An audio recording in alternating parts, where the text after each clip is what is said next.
વડોદરામાં પૂરની પરિસ્થિતિ બાદ હવે તારાજીના દ્રશ્યો જોવા મળ્યા છે। વડોદરા ખાતે ભારે વરસાદના પગલે પૂરની સ્થિતિ સર્જાઈ હતી, ત્યારે હવે પાણી ઓસર્યા બાદ સયાજીગંજમાં 2 માળ સુધીની દુકાનો ગરકાવ થઈ હતી અને બેઝમેન્ટ પાણીમાં ગરકાવ થયા હતા। ત્યારે પંપ મૂકવામાં આવ્યા હતા અને બેઝમેન્ટના દુકાનના માલિકોને કરોડોનું નુકસાન થયું છે।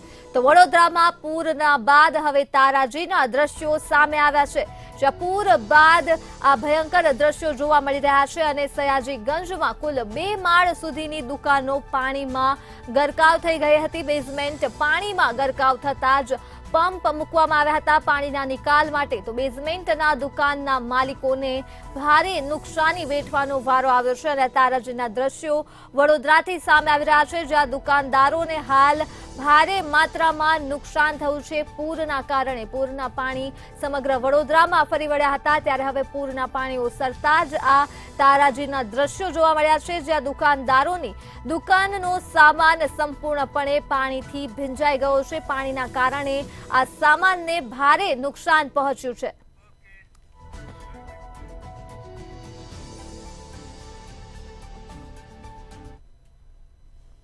30 ઉપર 3 દિવસ રાખી નથી તો આખા કોઈ વડોદરાને બહુ નુકસાન નહોતું થયું। એમ તંત્રએ આગળથી એલર્ટ રહેવું જોઈએ। છેલ્લી ઘડીએ રાતોરાત એટલું બધું પાણી છોડી દે। અમે પણ સમજીએ કે ડેમમાં ના રોકી શકાય, પણ પહેલે કેમ પગલાં લેવાના આવ્યા, કેમ ધીમેથી ઓછું ના કરવામાં આવ્યું? કોઈ પણ વસ્તુની સોલ્યુશન હોય, એકબીજાના જે રીતે આ લોકોએ પાણી છોડ્યું રાતોરાત અને આખું થઈ ગયું। અમારી દુકાનની અંદર 6 ફૂટ પાણી આવેલા છે ઓછામાં ઓછા।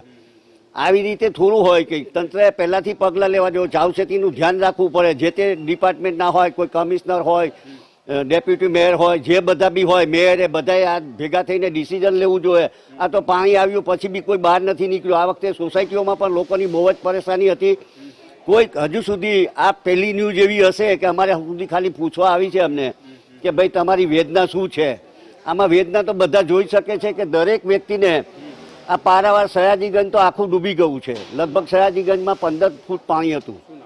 મારું નામ રાજુભાઈ રામદેવ ભાટિયા છે। મારી કંપનીનું નામ BS ઇલેક્ટ્રિકલ છે। તમે મારી દુકાનના